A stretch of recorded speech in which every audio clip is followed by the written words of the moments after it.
Hello, everyone. I'm ZHAO Chuang. Today, we are going to draw the head of Sinopliosaurus. 5 teeth were all the fossils of Sinopliosaurus that have been found so far, so we know almost nothing about its overall appearance. But based on the characteristics of the teeth, we can still deduce its general appearance. The Spinosauridae was divided into 2 subfamilies, the Baryonyx and Spinosaurinae. Spinosaurines generally had a fish-shaped tail, while Baryonyx did not have such a tail, but had a longer head. The teeth of Sinopliosaurus had both features of the 2 kinds of animals. Taxonomically, it was a basal spinosaurid, so we can picture it with as a hybrid of the 2 kinds of dinosaurs. When drawing its head, we can mainly rely on the head of Baryonyx and mix some features of Spinosaurines. It had a very distinctive feature, that is, the mouth was very slender with a large number of teeth, and there might have been a small horn above the eyes, which was very common among Spinosaurines. Another characteristic of Spinosaurines was that the back of its face was wider, and the entire mouth was slightly curved downward.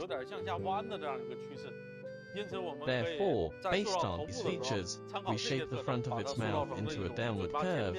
The mouth was very slender, like that of Baryonyx, and the back of its face was well developed. Now, we draw its head.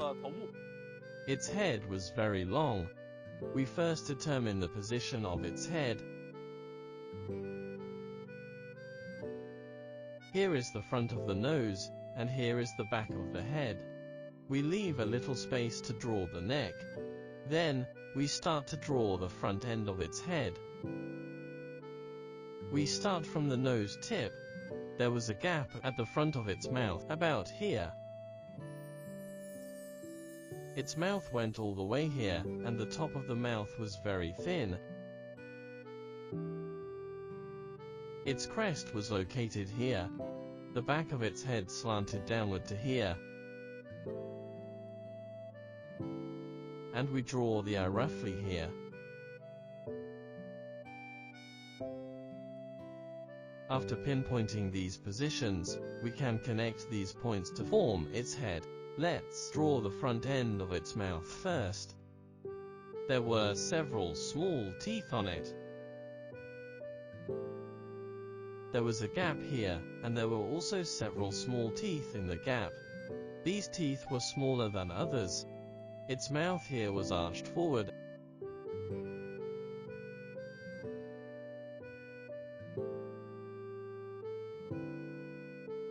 and became very straight towards the rear. This is what its mouth looked like. Downward, pay attention to the corner here.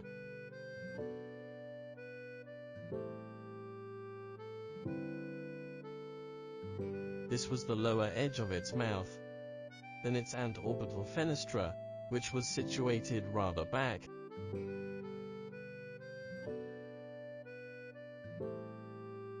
And ended here. Next, we draw its eye socket, followed by its little eye. It's not easy to draw the shape of its head, because it was complicated, so we have to well compose it at the beginning. In front of the eye, here was the lacrimal horn, which was connected to the brow bone, with a lump above the eyes.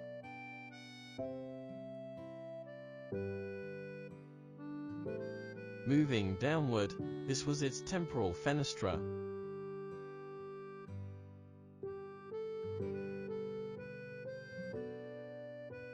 Where we draw an ear hole. Its ears were not like those of Spinosaurus, because it might not live in water all year round. We just draw a normal narrow ear hole. Next, we go back and draw the top of its nose. After drawing these, we connect the front and back of its mouth.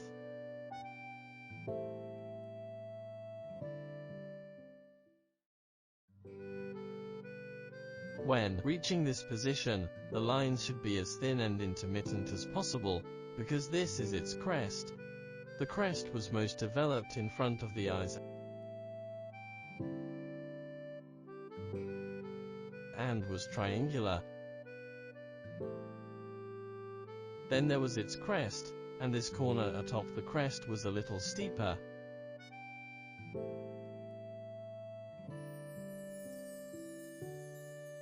Then, we draw its teeth. The teeth in this area were larger, and then became smaller.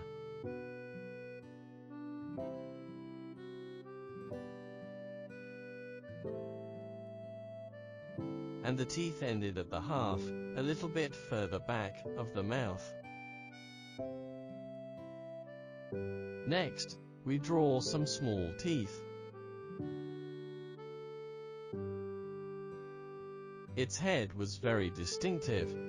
After finishing the upper jaw, we draw its lower jaw. Using the joint here as the axis of the compasses, we can imagine the approximate size of its lower jaw. Assuming that it was about 5 centimeters contracted in front, we use this as the axis to open it, and make a mark here. 5 centimeters contracted in front is about here, so this is the length of its lower jaw.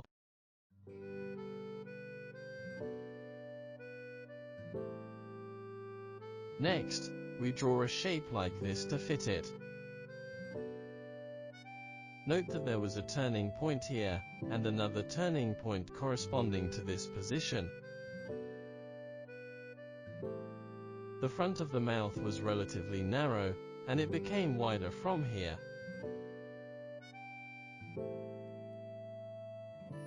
We first draw the strong muscles and wrinkles here.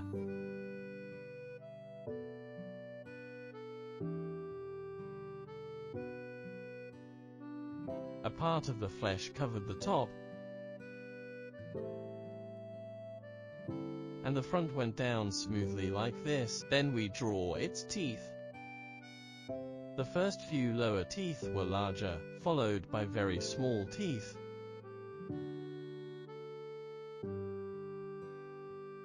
The end point of the teeth corresponded to the position above. Finally, we draw its little tongue, and stop here, because the muscles of the oral cavity were in this position. We move on to finishing these details, such as drawing a hole above the muscle, like that of crocodiles or other lizards.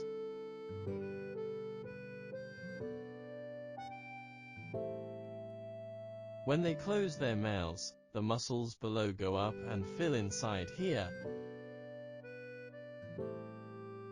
We can also draw some textures, for example, some lines at the root of the teeth, to show the thicker flesh surrounding the teeth, resembling those of crocodiles.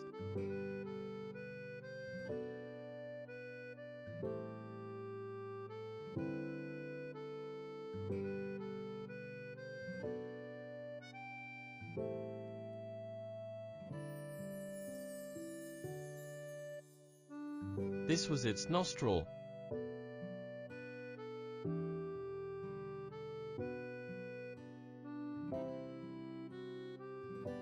And we draw some wrinkles on the antorbital fenestra.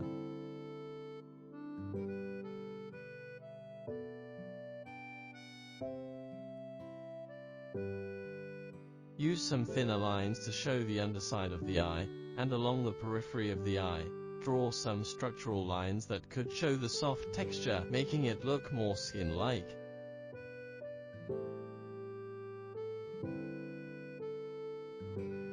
This piece was its lower jaw muscle.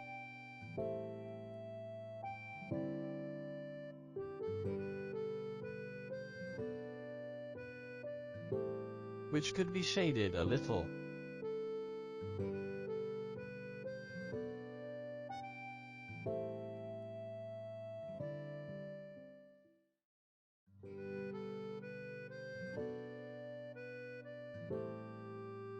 Draw some scratches and textures on the crest.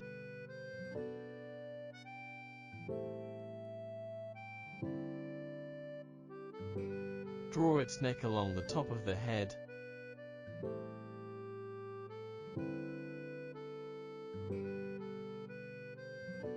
And draw small spikes on the neck.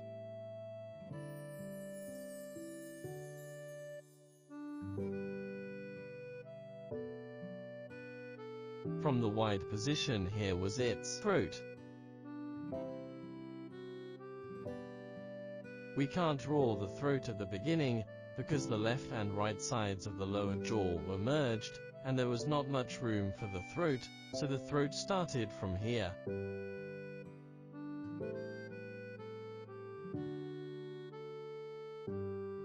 Good, like this, we've finished drawing the head of Sinopliosaurus.